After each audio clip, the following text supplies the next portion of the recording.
أعوذ بالله من الشيطان الرجيم بسم الله الرحمن الرحيم الحمد لله رب العالمين والصلاة والسلام على سيدنا ونبينا أبي القاسم المصطفى محمد وآله الطاهرين اللهم صل على محمد وآل محمد.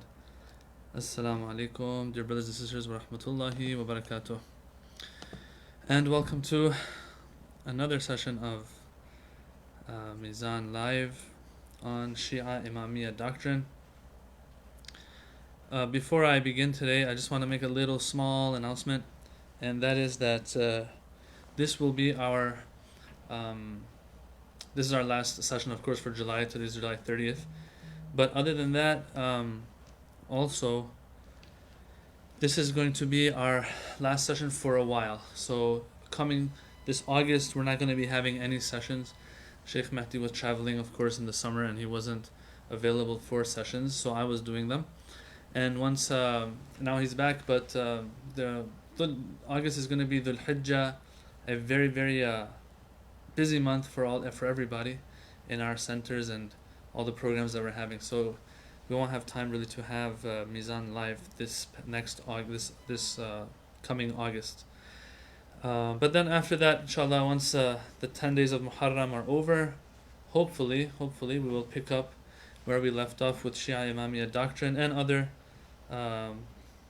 sessions as well that we're going to have with our respected instructors. Hopefully we can get even other instructors as well to start doing their thing, hopefully, inshallah. Okay, having said that, let's go into today's topic. Today we're going to continue where we left off. But before that, I'm going to just go over what we covered last week, just to get us on the same page here. Just pulling up the notes. Yes. Okay. So last week we started with article number 81 of the book, which had to do with the alteration of the Quran. As I said last week, this is a very important subject and a very deep subject, and one that has many books written on it, much discourse and much debate and discussion regarding it, whether it's Orientalists, whether it's Shia, whether it's Sunni, whatever it is, Islam. This is a topic that is, of course, of the utmost importance as well. Very important, because as I said last week, this is the pillar of Islam. The Quran is the pillar of Islam. Without the Quran, you don't have, one can say that you don't have Islam, and Islam can go down the drain maybe. So because that is the only way that the truthfulness of this religion can be understood, if the Quran is there. If there's no Quran, we have a very big problem. As the Holy Prophet said, that it is the weightier of the two things, of the two weighty things that he's leaving behind. One being the Quran, and one being the Ahl Bayt. So having said that, Article 81 was about this. It started this whole discussion.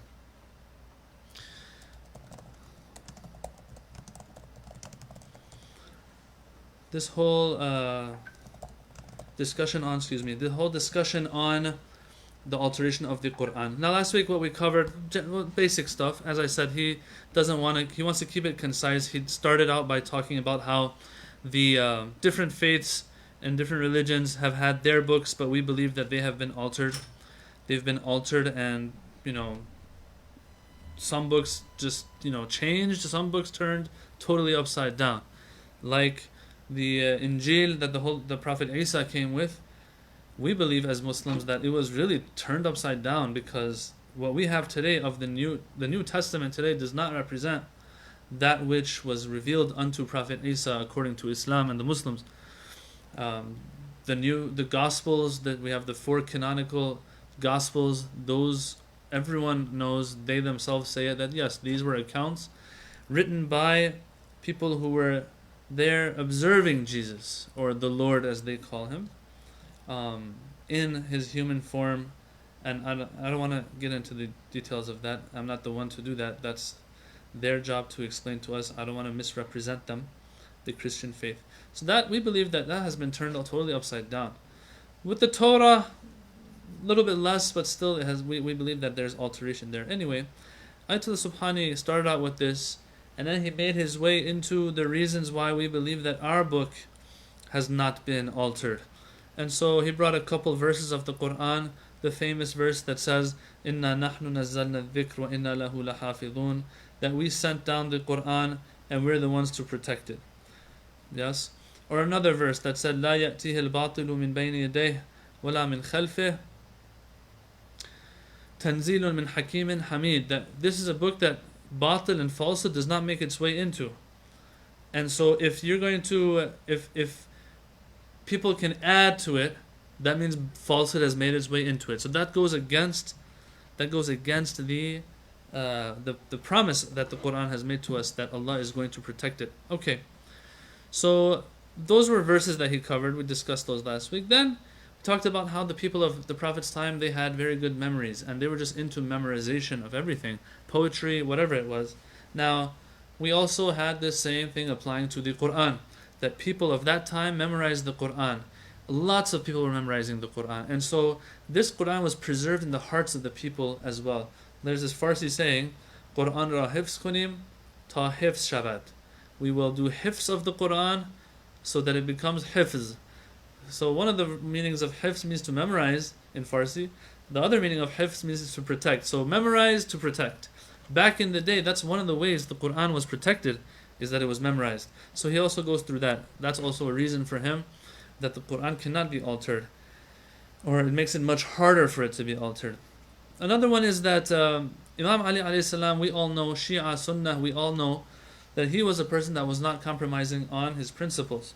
And so if you see him quiet and never bringing up the fact that, hey, people, don't touch the Quran, don't try to alter it, that shows that he knows that the Quran is the same one sent unto the Prophet. The one that the people have in their hands is the same one that was revealed unto the Prophet. Okay? So that's another reason he brings. And then he brought a hadith by Imam Ali alayhi salam that showed as well that the Imam believes in the Quran that was with the people, and that he's telling the people to refer to it. Then he brings a whole list of greats of the Shia school of thought, from all the way, maybe 3rd century, 3rd century after Hijrah, all the way till almost contemporary times. I'm not going to say contemporary, till Allama Hilli.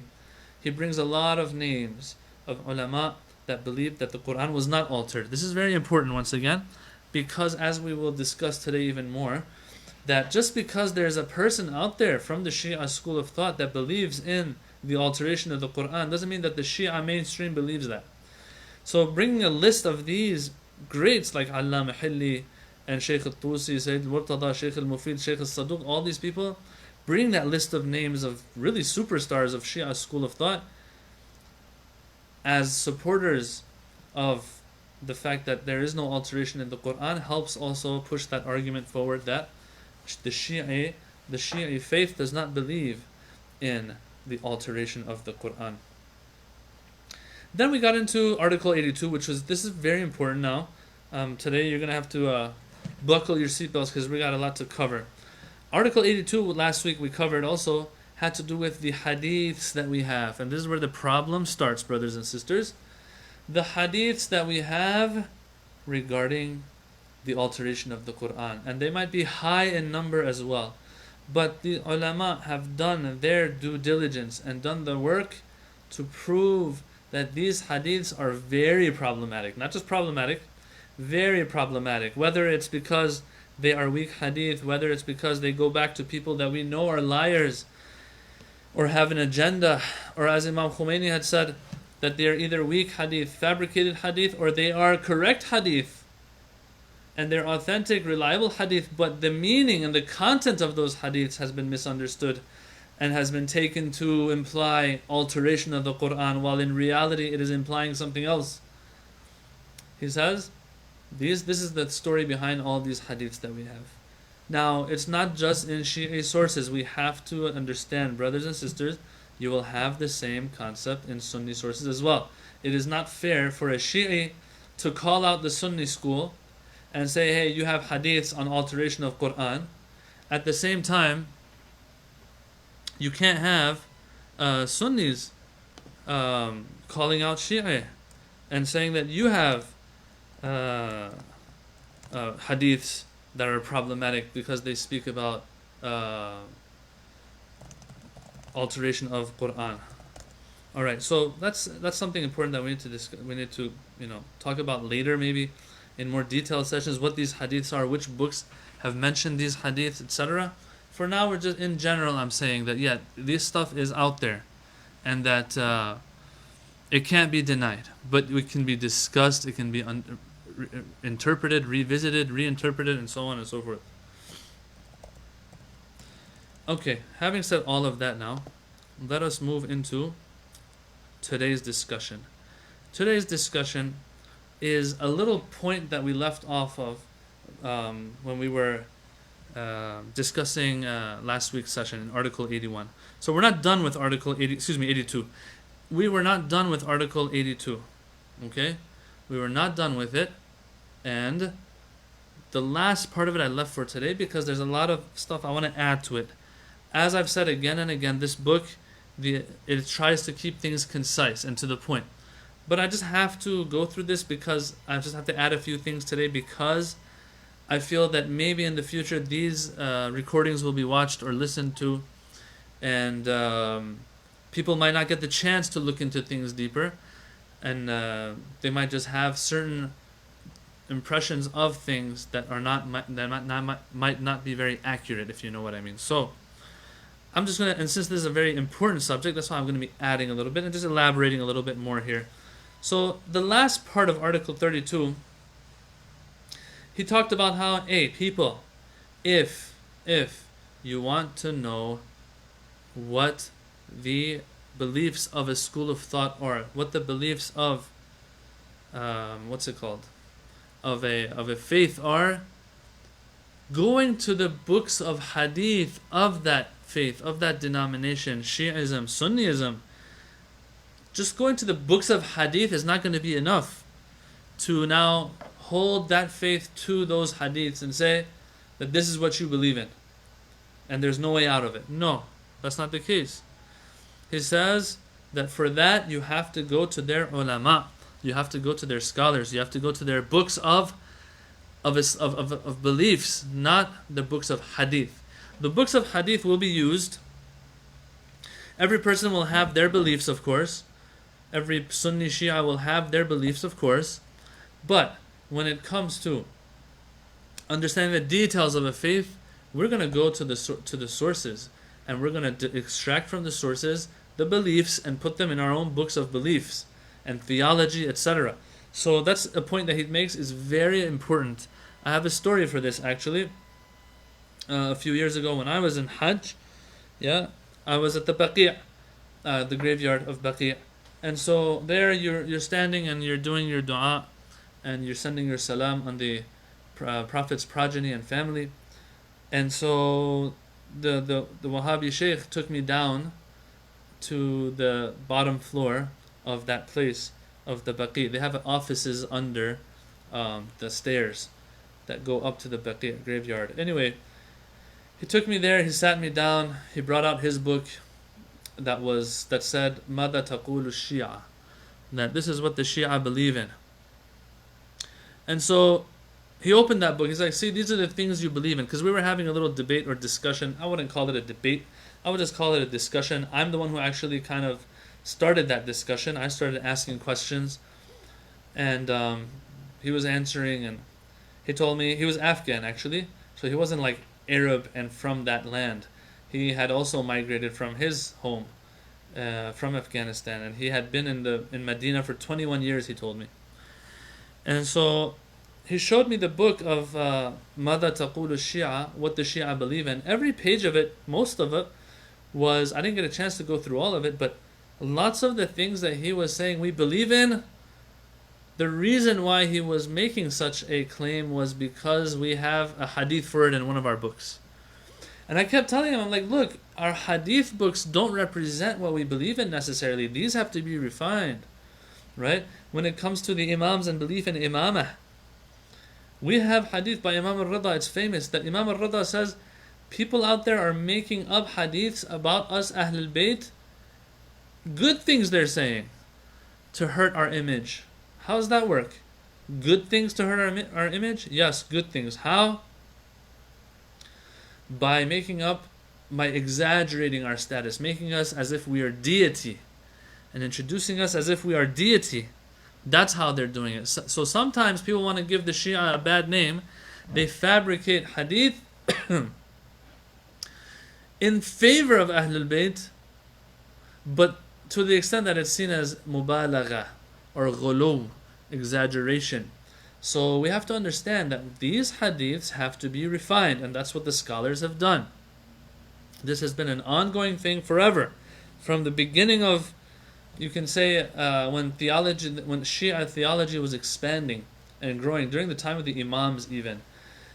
And so they had these debates amongst themselves, the companions of the Ahlul Bayt and the Imams. So, point I'm trying to make is this, that I told that guy, that scholar, I told him, look, you can't just pull out our hadith books and say, see, this is what you believe in. Yeah, it's in our books, but we also believe that we have to refine certain hadiths, as is the case with you guys as well. Every school of thought, every faith is like that. You have your own way of extracting your beliefs from your sources. That's why even in Bukhari sometimes you will find a hadith or two that are in favor of certain things that we might believe in, whether it's our history, Shia history, or if it's Shia beliefs even. But then those will be dismissed in the Sunni school, and they have every right to do that. Those are their books, and they have every right to approach them the way they they see fit. And they have their own methodology of refining these hadiths that are in those books. So we have to understand all of this. Not everything in a hadith book represents what that faith is all about. This is raw material to work with and to refine. Okay, having said that,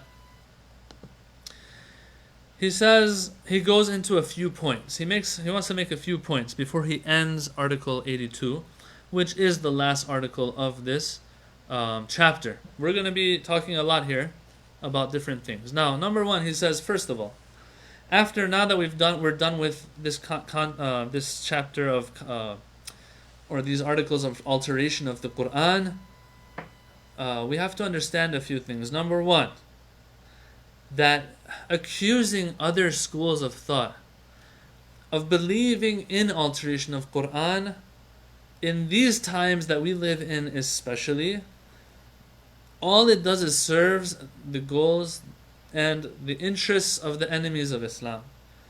He makes that clear. And it's very obvious why the case is. Why that is the case.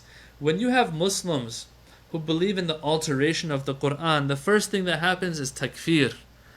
Okay? The second thing that happens is that there's no common ground for any more discussion and debate. Right? Think about it. If they tell you that there's a group of Muslims out there who believe you cannot rely on the Quran for everything that's in it. Why? Because the alteration has taken place in it. Are you going to want to sit down and speak to them about, Islam anymore? You're going to say, hey, there's nothing that we agree on. There's almost no common ground. You don't believe in the Quran the way I do. So there's no common ground here. We don't need to discuss anything, apparently. That's number one. Or that's number two. Number one that I said before this is what happens is takfir happens. That if people don't believe in the Quran properly, the first thing that happens is they point fingers to each other and say, that person is kafir. That person has left the fold of Islam. And unfortunately today, since the world is full of so many ignorant people, unfortunately, they are driven not by their intellect and their understanding, but rather by their emotions. And they're quick to jump the gun and make judgments about people and say, okay, this person has left the fold of Islam, that person has left the fold of Islam. You see this everywhere. And who are we kidding? It's in Shias, it's in Sunnis, it's everywhere, unfortunately.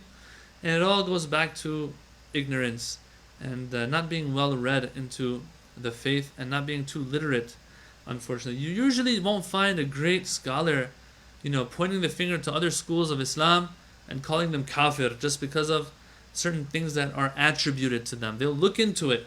they know the heritage of other schools of thought is rich as well, and so they will appreciate that and they will acknowledge it. Unfortunately, the people that are not learned out there, they don't know any of this, and so all they do is just point the fingers as soon as they can. Alright, so that's the first point that he makes. Okay. Second point that he makes, which we're going to spend a lot of time on, is regarding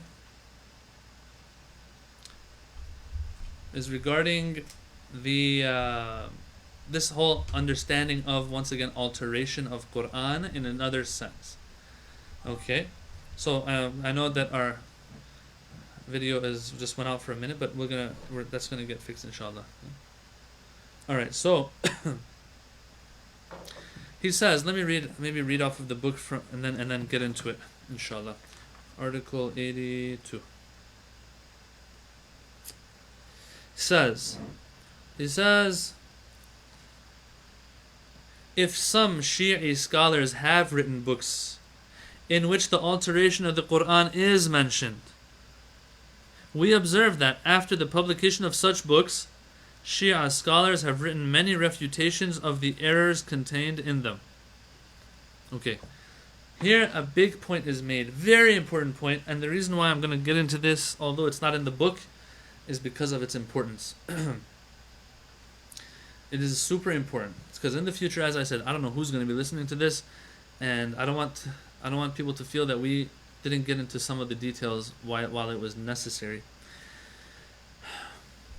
Brothers and sisters, he says here that some Shi'i scholars sometimes have, throughout history maybe, said that they believe in the alteration of the Quran. He says that. And that is a reality, and we need to discuss it and see what the approach has been. The most famous of them, what the approach has been of other Shia scholars towards that particular Shia scholar who has spoken about alteration of Quran. Before I get into that, let me just continue what the book is saying, because this is not a Shia thing again, brothers and sisters. He says, in like manner,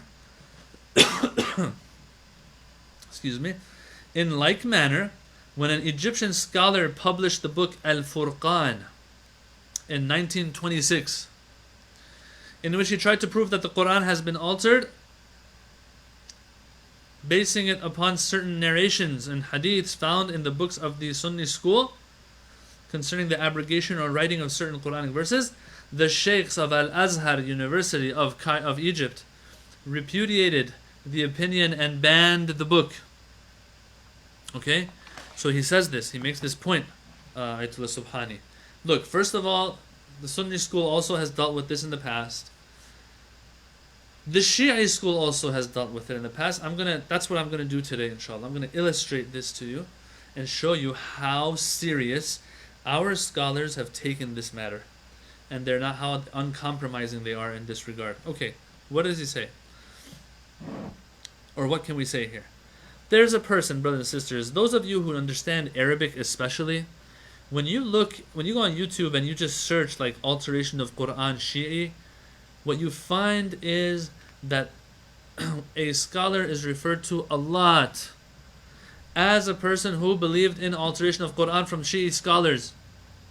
And as a result, what is concluded is, oh look, the Shia believe in this.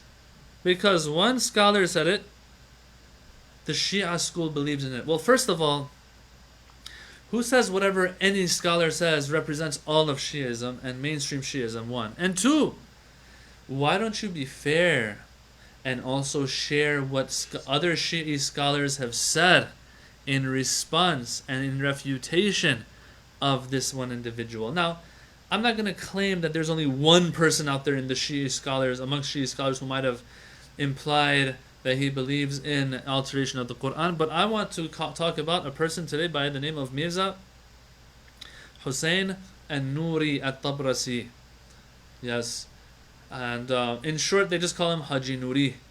And he's very famous. He's referred to as a muhaddith. There's no reason why I say he is referred to as a muhaddith, or a person who is in the sciences and has gone deep into the sciences of hadith and transmission of hadith. Haji Nuri is famous for this opinion of alteration, of believing in the alteration of the Quran. He has a book called Faslul Khitab, which means like the final word or the last word on fi tahrif al Quran, alteration of the Quran. Okay, so that's his book. In that book, we're going to cover what he says. Now, the people who are against the Shia school, unfortunately, they don't play it fair. The ones who actually call us out using this individual. And they say, look, he believes that the Quran, the Shia believe that the Quran has been changed because this is one of their scholars who says the Quran has been changed. Changed meaning like, some parts added, some parts, moved around, etc., etc. I'm going to pull up the book of Al-Dhari'ah of one of his students, Agha Buzurg al-Tahrani, his name is. And those of you who are in Hawza, first of all, if you are in Hawza, I don't know why you're listening to these, but if you are, you know about this Al-Dhari'ah. Al-Dhari'ah is an encyclopedia, one of the best works ever on the works of Shi'i scholars throughout history, up until the time of this Agha Buzurg Tehrani, which I don't know when did he pass away. One second, let me look at this up real quick.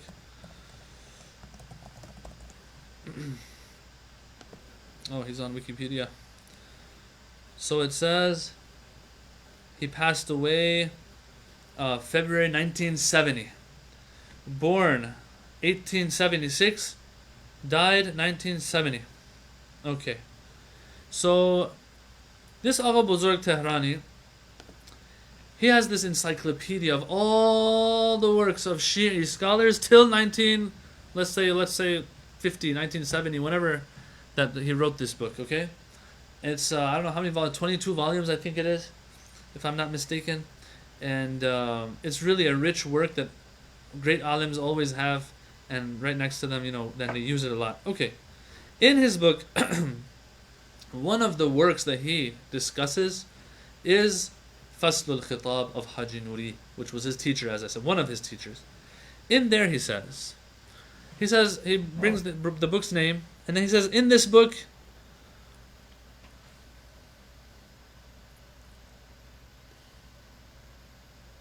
he says that what this Haji Nuri has done in this book, أثبت فيه عدم التحريف بالزيادة والتغيير والتبديل. He says there are three things he says in this book that did not happen in the Quran. One, nothing has, this Quran that we have that's, binded and is between covers, okay?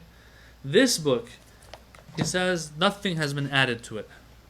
In other words, everything in it is Quran, revealed unto the Prophet. Not only has nothing been added to it, nothing has been changed in it, okay, altered in it, nothing has been moved around in it. He says all of these things he has proven that it's not the case. These did not happen in the Quran. So what is it that he believes in? He says that his teacher believed in وَاخْتَارَ فِي خُصُوص مَا عَدَى آيَاتِ الْأَحْكَامِ وُقُوعْ تَنْقِيسِ.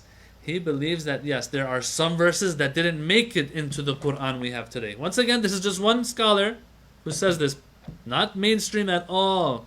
And I'll get to what other scholars have said in refutation of to him. So it says that yes, other than the ayat and the verses that have to do with Islamic law, there are some verses that have been taken out. Now, of course, probably it's the verse according to them, because the hadiths that we have are like this as well, that it is the verses that have to do with the imamate of Ali ibn Abi Talib alayhi salam.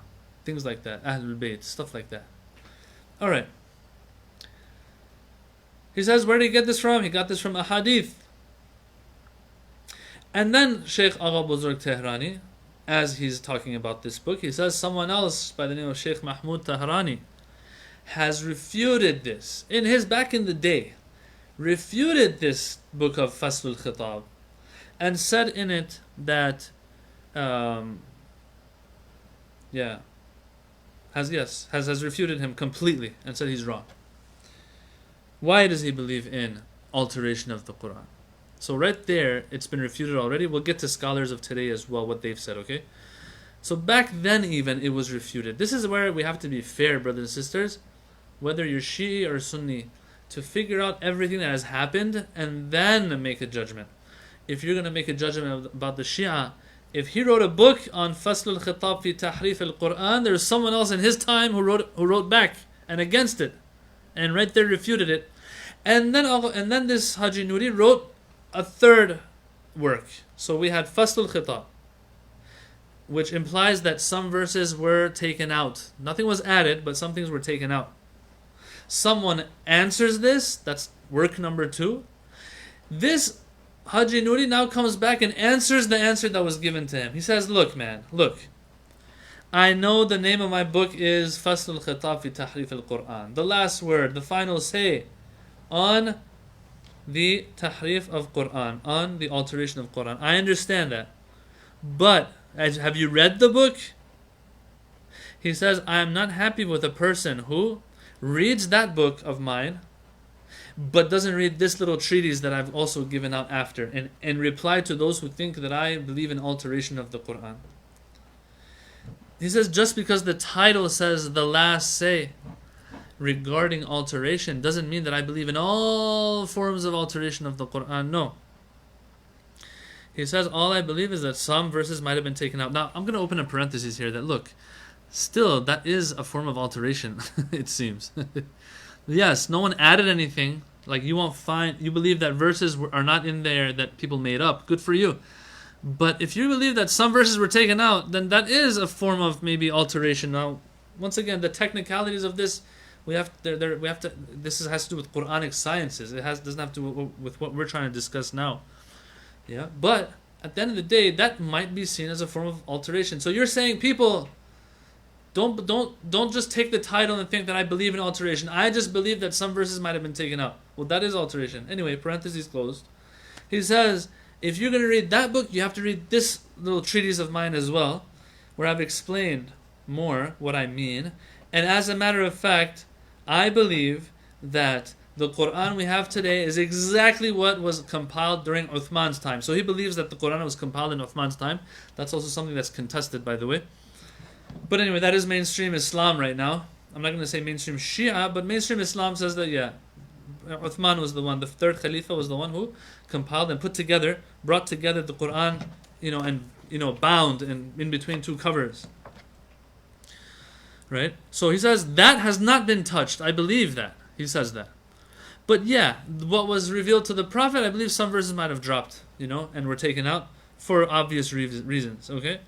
Now, this Agha Buzurg Tehrani, who's explaining what his teacher says in his books, he says, I heard from my teacher myself that he said this too. He said that it might have been better if I had called this book Faslul Khitab, the last say regarding the lack of alteration of Quran, not alteration of Quran, and I think that is what is throwing people off and misleading them. Yeah. So just to sum it up and just to summarize it very quickly once again. Agha Buzurg Tehrani, the one with the grand work of Ad-Dhari'ah, which has put together, it's like an encyclopedia of all the different books of Shia. In that encyclopedia, he talks about a book by one of his teachers by the name of Haji Nuri, by the name of Fasl al-Khitab fi Tahrif al-Quran, or fi Tahrif al-Kitab, where the title means the last say regarding alteration of Quran. He says in that book, he proves that the Quran is not altered, as a matter of fact, not changed, moved around verses and things like that. Nothing has been added, but yes, some things have been subtracted. Yeah. And right there in that day, someone wrote an answer to that and refuted him, and then my teacher wrote something else to answer that answer, and my teacher said that is not what I meant. I should have titled it something else. I should have titled it the last say regarding lack of alteration of Quran.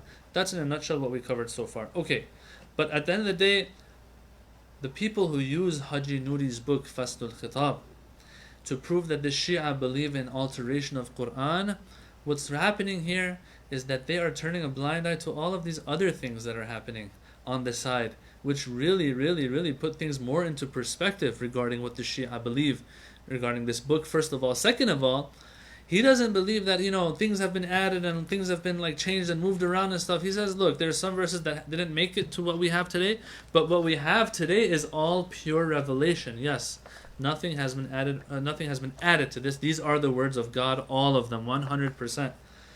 I opened the parentheses. I said, listen, at the end of the day, that's still called alteration in our dictionaries, right? But once again, there are technicalities here maybe that have to be covered in Quranic sciences. Now is not the time for that. Maybe that's not considered alteration in its technical sense.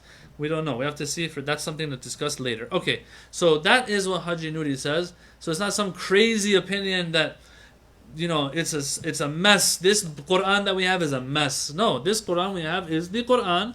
There's some things that are missing, but everything in it is Quran, is the word of God. Okay, hopefully it's clear. I think it is. Now let's talk about my favorite part. Let's talk about what scholars of contemporary scholars, but they've passed away, but you can call them contemporaries of this era, have said regarding what Haji Nuri says in his book. There's a book called Kifayatul Usul. Kifayatul Usul is one of the books that's studied in the 9th and 10th year of Hawza, unless things have changed. But yeah, that's how it was when we were there, and it is one of the hardest books to study, to be honest with you. And it's a book of Usul al-Fiqh. I don't want to get into that. But in one of those sections of that book, we have a part where it discusses Quran and how we are supposed to approach the Quran when we want to derive Islamic law from it. Now, this book is such an important book in the Hawza. Lots of scholars have commentaries on it, have their notes on it, and footnotes, and so on. Imam Khomeini is one of them. Ayatollah Udhma al-Khoi is another one, and many more. But I want to talk about these two. Imam Khomeini, of course, he's known for his political, involvement and everything. So the first thing that comes to mind sometimes when Imam Khomeini's name is mentioned is politics. But we cannot forget, Imam Khomeini was huge. Imam Khomeini was a giant when it came to Hawza credentials. Everyone knew it. I think personally that's one of the reasons why he was able to do what he did, was because everyone knew this guy is way up there. He's way up there when it comes to ijtihad. Friend and foe, of course, they acknowledge that. I've seen actually very big foes of him. They do acknowledge that he was a huge scholar. Alright, anyway. What he says is interesting here regarding what Haji Nuri says in his book Faslul Khitab. So, let's go back a little. Haji Nuri had a book Faslul Khitab. In his time, people answered him. Till today, people are answering him, poor guy. Of grand scholars. People like Khoi, people like Imam Khomeini, Ayatollah Udhma Khoi. These are people who are still refuting him till today, and even after them. Okay? I'm just going to read to you what Imam Khomeini says in his book, which is a book of like a commentary on Kifayatul Usul of Akhund al-Khurasani. Because Akhund al-Khurasani also in his book Kifayatul Usul kind of, says, hey, there is some room to believe that there might have been some verses taken out. Okay, here people go crazy.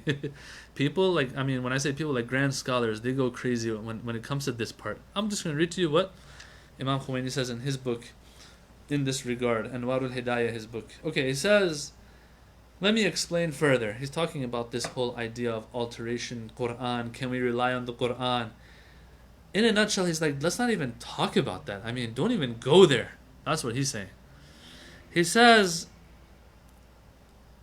if this issue was the way the author of Sahibu Fasl al-Khitab, the author of Fasl al-Khitab had said, meaning Haji Nuri, if it's really the way he thought, that some verses might have been taken out, so he's going to tell us right now, if it was the case, then this. But before I get into that, these scholars, they don't call out people out by name ever, almost ever. Even when they want to speak good about somebody in their books, they might not say their name. That's just how it is. That is one of the ways that they have in the Hawza, in these books. They'll say, like, some of my contemporaries, or one of the great scholars has said this, and then they'll critique it. Allama Tabatabai in the Tafsir of Al-Mizan does the same thing. He won't say the name of the person usually. And this sometimes does cause problems as well, because you want to know exactly where this has been written, so you can't find it, because you don't know who they're actually quoting. So now, in this excerpt that I'm going to share with you, you can tell something's wrong because he's calling him out by name, and others have done the same as well. So this is what I mean when I say it's not fair to label the Shia as people who believe in alteration of the Quran, because one scholar said it, although 100 other scholars have refuted it. So he says, Imam Khomeini says, if it was really the case, as if what the author of Fasl al-Khitab has said was really the case, the way he thought that there has been alteration, and then he starts talking about this individual first. Okay, it's not hidden to people who are a little familiar with Hawza studies and Hadith studies in particular, that Haji Noori's famous work of Mustadrakul Wasail, that this work, although it's like big and a huge and like a bunch of volumes, like maybe 30 volumes or something, it is not hidden to those who are in these sciences that this work doesn't have any value. What he's done is he brings hadiths that have not been mentioned in Wasail al-Shia, and of course he has his own criteria. The hadiths that have not been mentioned in Wasail al-Shia, he brings them and puts them in this collection of Mustadrak Wasail al-Shia, that which is going to complete or supplement Wasail al-Shia. Of course, Wasail al-Shia is one of the greatest books that we have, that our Maraja are always using for their fatwas. Okay, we have to understand that as well. Whatever that book has missed, he says, I brought in my book. Well, maybe there's a reason why they didn't bring those hadiths in their books, like Wasail al-Shia, because they're not reliable. So now here, Imam Khomeini, because this is such a touchy subject, an important and significant subject, as I said in the beginning of our talk, it is a pillar of Islam, the Quran. Imam Khomeini goes all out, guns blazing, and it's not just him, others too, like Ayatollah Khoui and others as well have done the same. First, instead of refuting the opinion, he destroys the works of this individual first. He says, look, Haji Noori, may Allah bless his soul, wonderful guy, teacher of this Agha Buzurg Tehrani, teacher of one of the teachers of the person who wrote Mafatih al-Janan, Shaykh Abbas Qummi and others. Wonderful person, but الذي كان كتبه لا يفيد علما ولا عملا. His books don't help you in theory or in action. There's nothing in them.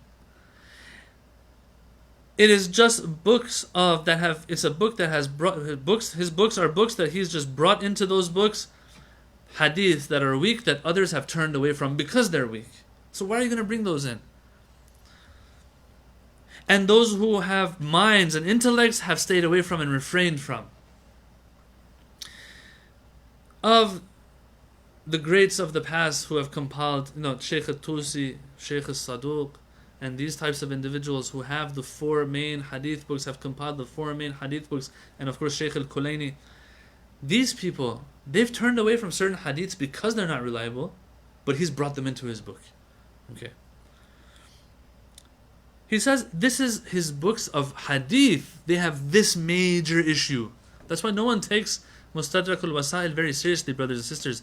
Yes, it will be used sometimes to supplement certain things, but that's about it. If a hadith can only be found in Mustadrak al-Wasail, you are not going to find a fatwa based on that one hadith that's in Mustadrak al-Wasail, which belongs to Haji Noori. Alright. He says this is how his books of hadith are, like the book of Mustadrak, he says. And then he says, this is interesting wording, he says, وَلَا تَسْأَلْ عَنْ سَائِرْ كُتُبِهِ. Don't even ask and talk to me about the rest of his books that are not books of hadith. He says those books are full of stories and some narrations, not hadith narrations, like narration stories that are so weird. Most of them seem to be jokes than rather serious stuff. And this individual, Haji Noori, rahimahullah, may Allah bless his soul, but he was shakhsun salih, righteous individual, mutatabbi'. He was a researcher, he would go read a lot. But this motivation and enthusiasm that he had to put together weak hadiths and stories and strange narrations and things that make no sense, that al-aql salim, a sound mind, cannot accept.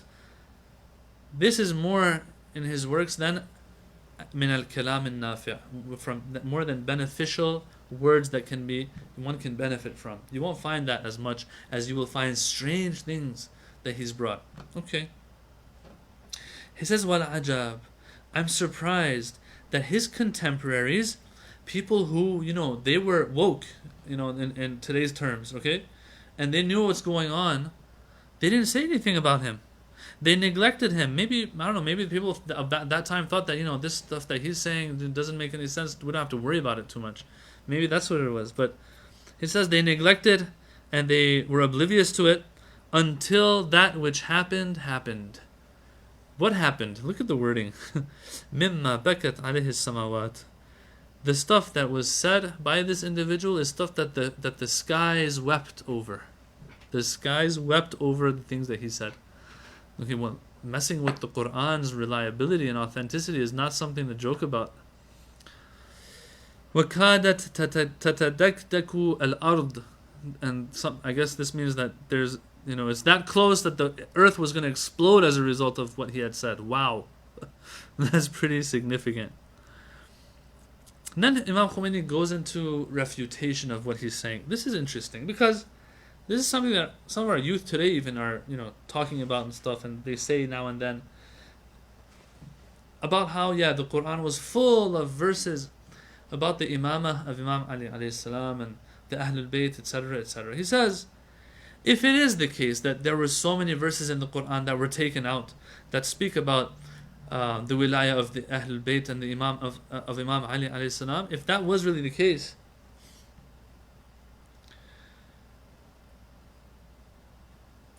then why is it, he says, that none of these verses of the Quran were used by Imam Ali after the Prophet's death to prove his imamah? Not one account do we find, brothers and sisters, where Imam Ali himself says, hey, those verses that were in the Quran that you took out about me? He says, why didn't Hazrat Bibi Fatima alayhi salam use those verses? Fatima Zahra was not a person to compromise. You'll find her arguments and how she's debating with the Khulafa after the Prophet's demise. But never does she say anything about, there was a verse.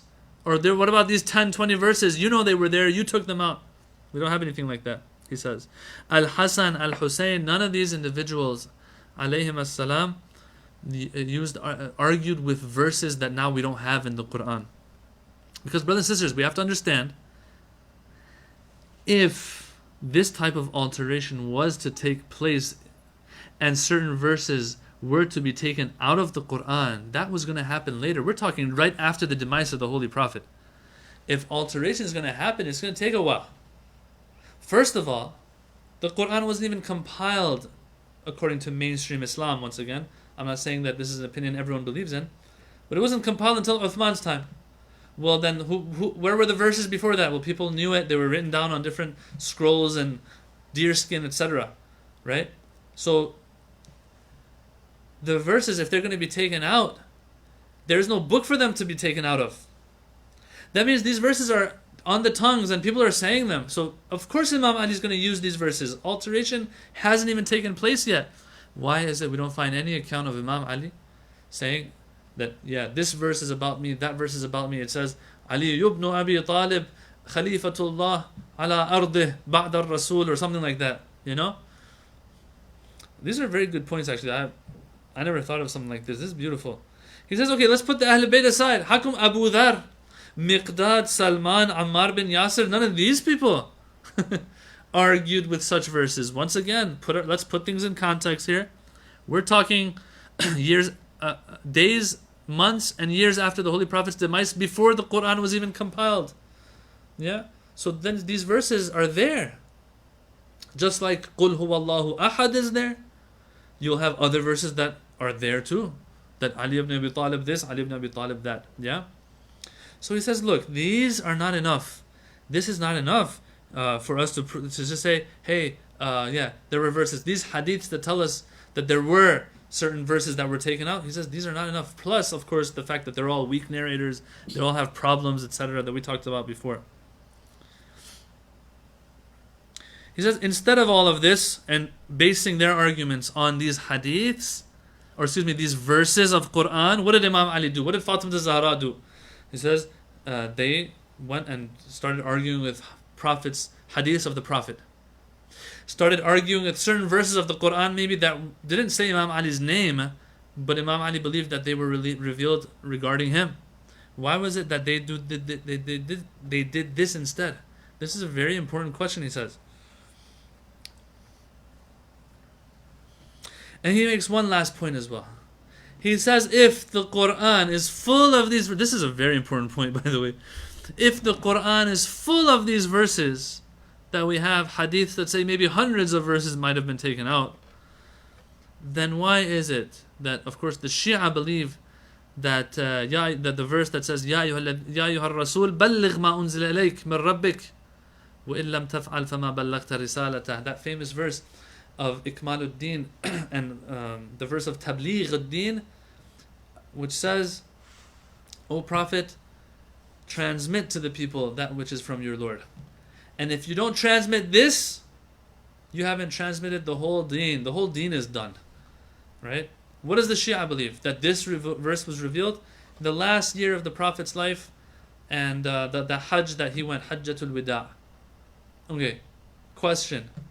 Why didn't the Prophet do what he did? What he was supposed to do? There was fear that he had, they say. Right? The Quran says, don't fear the people, fear Allah. And do what you're supposed to do. This is the question here. The Prophet was afraid if he says this to the people, they're not ready. And they might cause chaos. The question is here, the $1 million question is, let's say there was tens and, according to some hadith, hundreds of verses about this topic before that had been revealed. Why would the Prophet have to be worried now then? This is a very, very important question. This verse that says, O Prophet, transmit to the people what you're supposed to, was revealed in the end. So if there are hundreds or tens of verses of Quran that have been taken out, they must have been revealed before this occasion of Ghadir. Right? So if the Prophet's going to be worried, that's the time he's supposed to be worried. The verses that say, Imam Ali is the Khalifa after you. Not when this verse comes, Balligh ma unzila min rabbik, that go, O Prophet, make sure that you do tabligh of what you've been told. So he says, this doesn't make sense, it doesn't add up, and I totally agree. It makes perfect sense to me personally. That if this is the case, then those hadiths cannot be relied on. Of course, in addition to all the things that I talked about last week as well, about the narrators, where they come from, which books they come from, and how these are all weak, and they're people that, have problems. Like that As-Sayyari individual we talked about last week. Lots of these hadiths come from him. Ayatul Khoi, same thing. Ayatul Khoi, one of the biggest of his time, one of the greatest of his time that the Shia owes so much to. Same thing. He comes guns blazing when it comes to this topic of Tahrif al-Quran. So point being, brothers and sisters, yes, there might be some scholars, very few, who might believe in alteration of the Quran. First of all, we have to see what they say. Second of all, if they really mean it or not. Third of all, see if people have gone against them. And fourth of all, let's see their numbers. Is it 1 versus 1,000 or is it 500 versus 500? Right? 1 versus 100 is not going to represent mainstream Shiaism, as is the case with the Sunni school. That one person who writes this book that Ayatollah Subhani talked about, Al-Furqan, this one person is not going to represent the Sunni school of thought. And that's why Al-Azhar University professors and ulama and scholars refuted him in that time as well when he gave that book out. Okay. That is tahrif. I just wanted to give you a little taste of what is discussed in all these major books, and that this is a subject that is very deep. There's a lot of discussion to have and to be for us to have in that regard. But for these sessions that we're having, I think that does the job for now. We have a couple, maybe one more point to discuss, and then we'll end. And that is that Mus'haf is a term that's used for the Quran today. Okay? If you go around the world, people might refer to the Quran more as Mus'haf than they do Quran. So the book that we have, that we call Quran, lots of times it is referred to as the Mus'haf. Mus'haf means, something that's bound and has pages. Okay? Ayatollah Subhani here on the side, he just explains this just to clarify certain things, so that, just in case there are some people out there who this might cause them trouble in understanding what the Shia believe in. He says, look, we talked about alteration of the Quran and everything. Now, some people might say, oh Shia, you have the term and you use the term mushaf for some things other than the Quran as well. That shows that you believe in other Qurans, as if. Or that there's another version of the Quran. Why? In their minds, mushaf equals Quran. And so if you use mushaf for anything else, you're like, okay, then that means you believe in another Quran as well. He says, no. Mushaf, sahifa, these things, they have a definition. And that is, something that, has pages in it. And so this term is sometimes used in the Quran as well for something else, not other than the Quran. He brings, وَإِذَا الصُّحُفُ نُشِرَتْ. When the report cards are now passed and spread and distributed amongst the people on the Day of Judgment. We have a verse of the Quran. صُحُفِ إِبْرَاهِيمَ وَمُوسَى. The books of Ibrahim and Musa alayhi salam. We have another verse. He says, look, the term mushaf, suhuf, sahifa, these can be used for other than Quran as well, as they have been used in the Quran itself for other than the Quran. So if the Shia have a concept of, mushafu Fatima, the book of Fatima, it doesn't mean that there's another Quran that Fatima Zahra has that we believe in that is different than the Quran we have today. Or if we have something like Mushafu Aliyan or something like that. These are all things these are other books that have certain things in them, but they're not Quran. So we have to be aware of that as well. I'll just read this last hadith that he has here by Imam al-Sadiq alayhi salam, a hadith regarding what this Mushafu Fatima is. And to be a Shia, you don't even have to believe that there is such a book. Alright, but we do have hadith about it. And so mainstream Shi'ism will have this concept. What is Mushafu Fatima? Hadith Abu Ja'far relates from Imam al-Sadiq alayhi salam that the Mushaf of Fatima has nothing in it of the Quran, this hadith says. Rather, its contents were cast unto her through inspiration after the death of her father, probably through the Malaika or whatever it is. There are exalted individuals who, while not being prophets or messengers, nonetheless are spoken to by angels, Ayatollah Subhani says. These individuals are called muhaddatha, which literally means spoken to, or muhaddath. And the blessed daughter of the Holy Prophet was a muhaddath. We also have hadith for that as well, by the way. And so we believe that after the Holy Prophet, certain information was given to her, and Imam Ali wrote those down, transcribed them, and there's a book, and we don't have access to that book. Brothers and sisters, the Shia school does not have access to that book. That is with the Imam of the time, and whenever he returns, that book will also come with him. So Mushafu Fatima and things like that as well, just because it's called Mushaf does not mean that the Shia believe in another Quran now that belong to Fatima Zahra alayha salam. Okay, that concludes this part of the chapter, which had to do with alteration of the Quran. It also concludes the entire chapter, which was Nubuwa Khassa, which is specific prophethood about our prophet and the Quran and his miracle and all that. And also concludes the whole topic of prophethood itself. So we're done with Tawheed, alhamdulillah. We're done with Nubuwa Khassa and Amma, both of them, general prophethood, specific prophethood. All of that is done. And moving on to article number 83 will be a new chapter. Will have to do with Imamah and Khilafah. Imamate and Khilafat, Caliphate. Inshallah, what a translation that was really. Imamate and Khilafat. Okay, so these, the discussions in that regard we're going to have later. As I said in the beginning of the session, we are going to be taking a break with Mizan Live. We have Dhul Hijjah is upon us. And Dhul Hijjah is full of programs, and our centers will be having a lot of programs, and so me and other instructors are going to be very busy in this month, and so we're not going to be able to do Mizan Live in this 1 month. And of course the first 10 days of Muharram also are going to be very, very busy as well. Inshallah, hopefully, the plan is that after the first 10 days of Muharram, after Ashura, you will see a flyer will be put out again regarding our sessions and the continuation of our sessions, which is pretty cool that we are going to be starting with Imamah and Khilafah. We're going to be starting that in Muharram. which is the month of Imam Hussein alayhi salam, and what Imam Hussein went through as a result of that imamah being usurped from Imam Ali alayhi salam. We believe, yeah. So till then, inshallah, I want you to keep us in your du'as. Hopefully, we can also get more instructors to have their Mizan live sessions whenever that's going to be.